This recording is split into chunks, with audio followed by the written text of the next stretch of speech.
एक गुरु का एक शिष्य बहुत ही वाचाल था। वह हमेशा बोलता रहता था, दिन भर इधर उधर की बातें करता रहता था। भिक्षाटन के लिए जाता तो हर बार एक नई कहानी लेकर आता और आश्रम के अन्य शिष्यों को सुनाता रहता था। एक शिष्य की दूसरे से बुराई करता, चुगली करता और अपने आप को अच्छा दिखाने की कोशिश करता। हमेशा खुद की तारीफ करता और खुद को दूसरों से उत्तम साबित करने की कोशिश में लगा रहता था। वह खुद को दूसरों से श्रेष्ठ और उत्तम मानता था।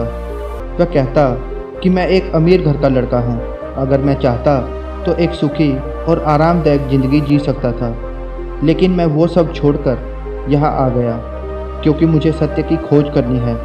मुझे खुद को जानना है, जीवन के सत्य को जानना है, इसलिए मेरा त्याग तुम सबसे ज़्यादा है।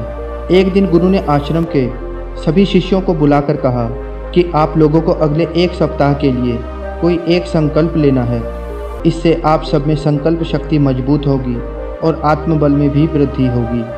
आप सबको अपनी क्षमता के अनुसार संकल्प लेना है। अगर किसी का संकल्प एक माह से पूर्व टूट जाएगा तो वो फिर से अपनी पुरानी दिनचर्या में वापस आ सकता है।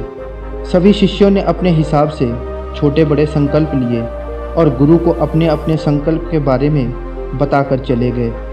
लेकिन वो बातूनी शिष्य खुद को सबसे बड़ा और सबसे अलग दिखाना चाहता था, इसलिए वह सीधे गुरु की कुटिया में पहुंच गया और बोला कि मैं कोई छोटा मोटा संकल्प लेना नहीं चाहता, मैं खुद की भांति बड़ा संकल्प लेना चाहता हूँ। कृपया आप ही बताएं कि मुझे क्या संकल्प लेना चाहिए।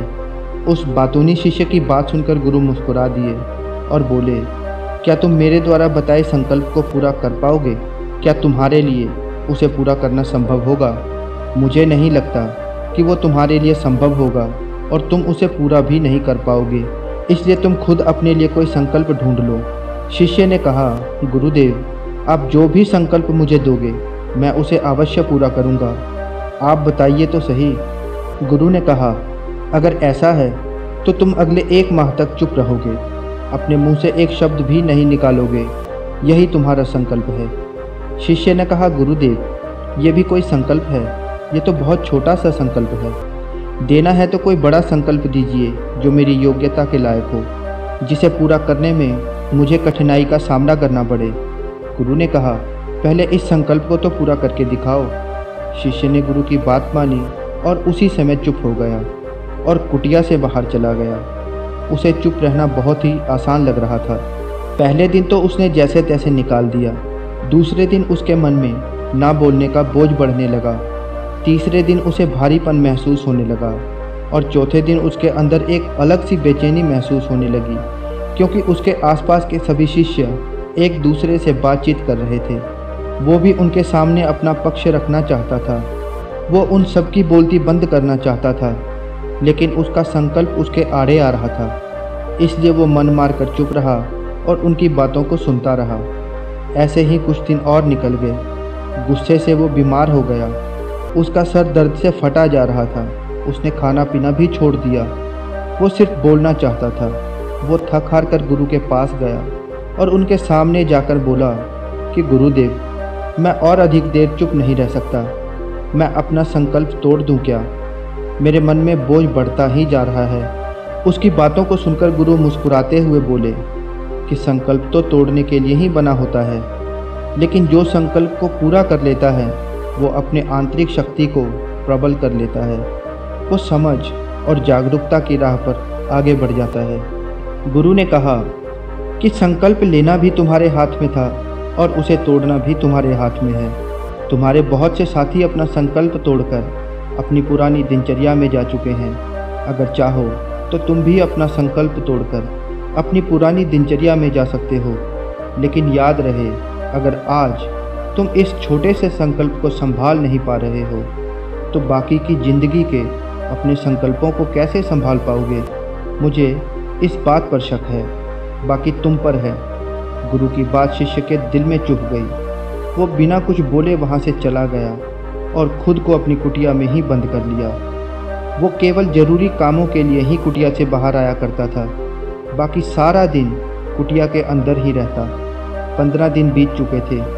आश्रम के लगभग हर शिष्य का संकल्प टूट चुका था, लेकिन उस वाचाल शिष्य का संकल्प अभी भी जारी था। संकल्प लेने के बाद वो एक शब्द भी नहीं बोला था। सारा आश्रम इस बात से हैरान था कि इतना बोलने वाला आखिर इतने दिनों से चुप कैसे है। 15 दिन बाद वो अपने गुरु के पास गया और लिखकर बताया कि गुरुदेव, मेरे अंदर बहुत शोर है। बाहर से तो मैं शांत लगता हूँ, मेरे अंदर बहुत सी चीख पुकार और बहुत सी शिकायतें हैं। मैं अंदर ही अंदर बोलता रहता हूँ। मेरे अंदर बहुत से प्रश्न हैं। मैं बाहर से जितना मौन हूँ, भीतर से उतना ही मेरा मन अशांत है। मुझे शक है कि क्या मेरा संकल्प अभी भी जारी है।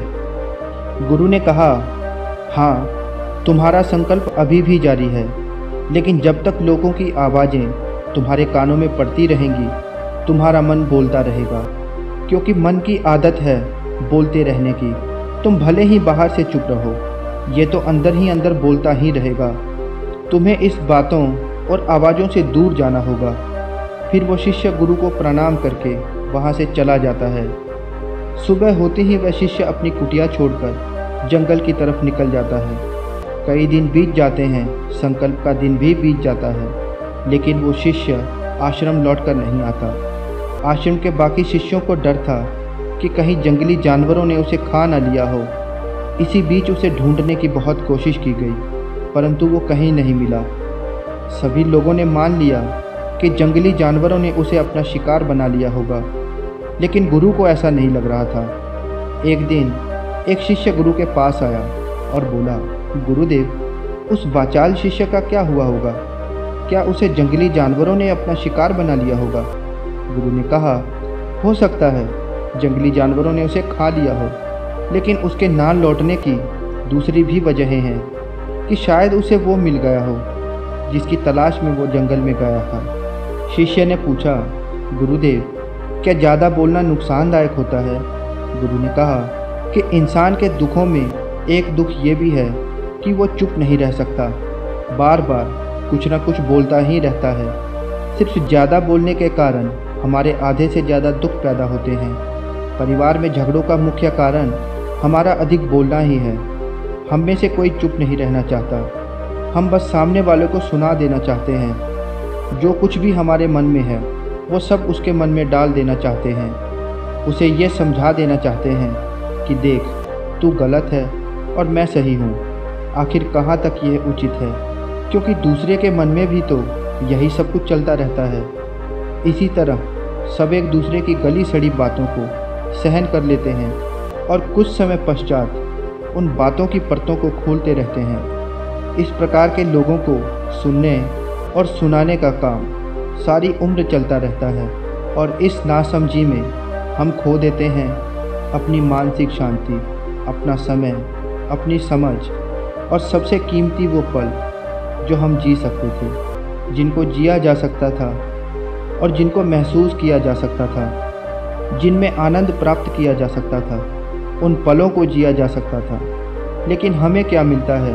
कुछ नहीं। इस पागलपन में हम क्या खो देते हैं, इस बात को कुछ ही लोग जान पाते हैं। बाकी लोग जिन्हें अपने आने का पता ही नहीं, वैसे ही उन लोगों को जाने का भी पता नहीं चलता।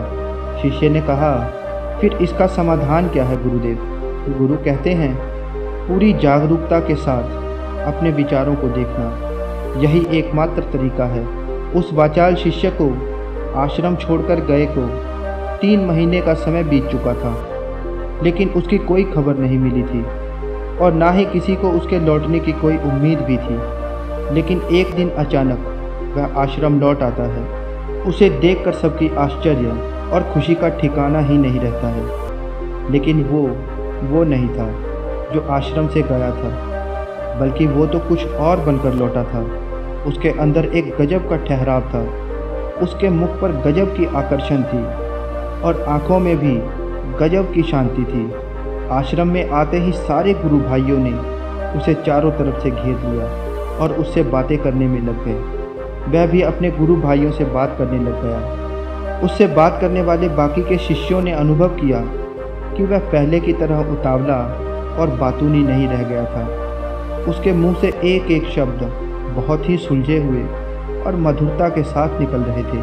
थोड़ी देर गुरु भाइयों से बात करने के बाद वो सीधा गुरुदेव की कुटिया की तरफ चल दिया। उसने गुरु के चरण स्पर्श किए और लिख के पूछा कि गुरुदेव, क्या अभी भी मेरा संकल्प जारी है? गुरु ने उसकी आंखों में देखा और कहा, हाँ, तुम अब भी मौन हो।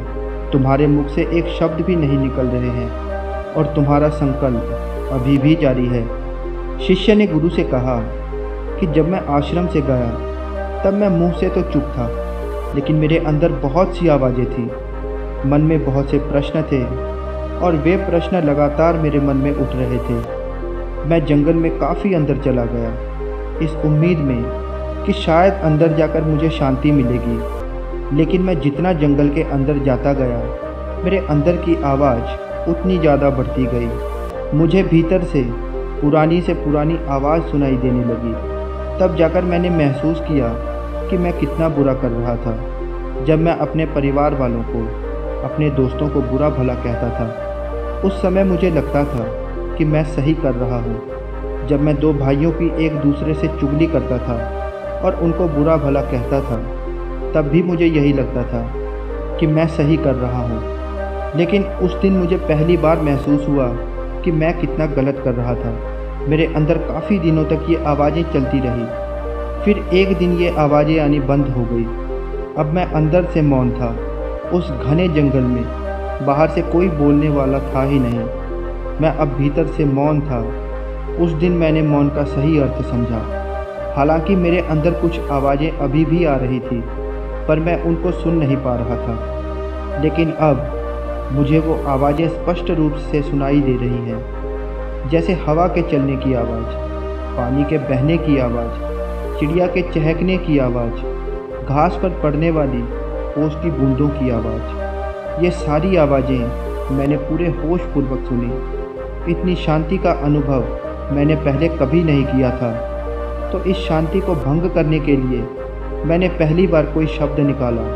मैं बहुत ज़ोर से चिल्लाया, हे ईश्वर, इतनी शांति क्यों है? लेकिन मेरे चिल्लाने के बाद भी वो शांति बिल्कुल भी भंग नहीं हुई। सब कुछ बहुत शांत था, बाहर भी और भीतर भी। हे गुरुदेव, मैंने अपने गुरु भाइयों से बात की, मैंने अपने आप से भी बात की। मैं बोल रहा हूँ, मैं चल रहा हूँ, मैं सब देख रहा हूँ, लेकिन मैं एकदम एकांत हूँ। मैं भीड़ में होते हुए भी एकांत हूँ। मैं बाहर से जितना चाहे शोर करूं, पर भीतर से शांत ही होता हूं। सब कुछ दिखाई पड़ने लगा है, सब कुछ सुनाई देने लगा है। गुरु ने कहा कि जब तक हम बाहर की तरफ बोलते रहेंगे, भीतर की तरफ अशांति रहेगी। पर जिस दिन हम अंदर की तरफ मुड़ जाएंगे, उस दिन से हमारे मुंह से कुछ भी निकले, फिर भी हम शांत ही रहेंगे। दुनिया में ज़्यादातर दुखों का कारण हमारे द्वारा बोले गए शब्दों के कारण ही होता है, क्योंकि हम चुप रहना ही नहीं चाहते। हम सामने वाले की बात को सुनना ही नहीं चाहते, बल्कि उसकी बोलती को बंद कर देना चाहते हैं, उसको चुप करा देना चाहते हैं। हम उसे बता देना चाहते हैं कि आखिर हम कौन हैं। हम उसे उसकी औकात दिखा देना चाहते हैं। यही हमारे ज़िंदगी का मकसद बन जाता है। हमारी सारी ऊर्जा व्यर्थ बोलने में बर्बाद हो जाती है।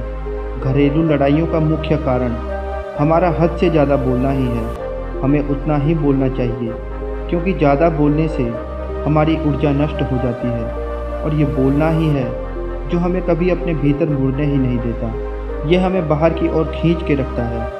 आखिर बाहर है ही क्या इस संसार के अलावा? और अगर अंदर के संसार की ओर मुड़ना है तो इस मुंह को बंद रखना होगा। इसलिए जितने बौद्ध हैं, आत्मज्ञानी हैं, वे हमेशा एकांत की ओर जाते हैं, ताकि उनको ज़्यादा सुनना या बोलना ना पड़े। वे एकांत में रहें और शांत रहें, जिससे वे आसानी से भीतर की यात्रा कर सकें। लेकिन अगर कोई चाहे तो इस संसार में रहते हुए भी एकांत में रह सकता है और शांत रह सकता है। इसलिए उनको अपनी ऊर्जा बचानी होगी और इन 5 मौक़ों पर हमेशा मौन रहना होगा। पहला, जब तुम्हें लगे कि कोई तुम्हारी भावनाओं को तुम्हारे शब्दों से समझ नहीं सकता, तो उस समय तुम्हें मौन रहना चाहिए। अक्सर हम लोगों को अपनी दुख, अपनी परेशानी बताना शुरू कर देते हैं, लेकिन लोगों को इससे कोई मतलब नहीं होता कि हमारे जीवन में क्या गुजर रहा है। हर इंसान को खुद से मतलब होता है। वो केवल खुद के बारे में बात करना चाहता है, खुद के बारे में सुनना चाहता है। उन्हें हमारी परेशानी से कोई लेना देना नहीं होता और ना ही वो हमारी बातों को सुनना चाहते हैं। हो सकता है एक बार या दो बार कोई उन्हें सुन भी ले, लेकिन फिर वो तुमसे दूर भागना शुरू कर देता है। कोई भी दुखी या असहाय के साथ रहना पसंद नहीं करता, इसलिए लोगों को अपनी परिस्थितियों के बारे में ना ही बताओ तो अच्छा होगा। दूसरी बात, जब तुम्हें किसी विशेष मौके पर या किसी विशेष घटना के बारे में पता ना हो, उस समय मौन रहना चाहिए। तीसरी बात, जब कोई इंसान तुम्हारे सामने किसी तीसरे व्यक्ति की बुराई कर रहा हो तो तुम्हें मौन रहना चाहिए। क्या पता जो तुम्हारे सामने किसी तीसरे व्यक्ति की बुराई कर रहा हो, कल को वो तुम्हारी बुराई नहीं करेगा।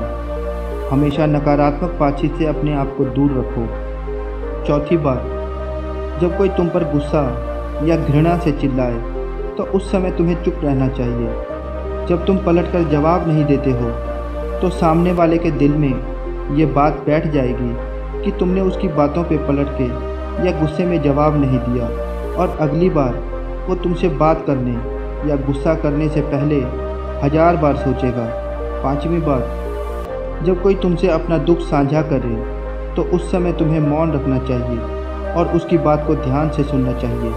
उसे कोई ज्ञान नहीं देना चाहिए, तुम्हें चुप होकर उसकी बात को सुनना चाहिए, क्योंकि सामने वाले को जो तुम ज्ञान देने वाले हो, क्या पता वो उस बात को भली भांति जानता हो। वो सिर्फ तुमसे सहानुभूति लेने आया है, ना कि ज्ञान। इसलिए चुप रहो और दूसरों की बातों को ध्यान से सुनो। दोस्तों, आशा करता हूँ कि आज की कहानी से आपने कुछ महत्वपूर्ण सीखा होगा। जो भी आज आपने सीखा नीचे कमेंट्स में ज़रूर लिखें, और अगर आप इस चैनल पर नए हैं तो चैनल को सब्सक्राइब ज़रूर कर लें। आप लोगों का समय बहुत महत्वपूर्ण है, इसलिए ज़्यादा समय ना लेते हुए आप सबका मैं दिल से आभारी हूँ कि आपने अपना कीमती समय दिया। अपना कीमती समय देने के लिए आप लोगों का बहुत बहुत धन्यवाद।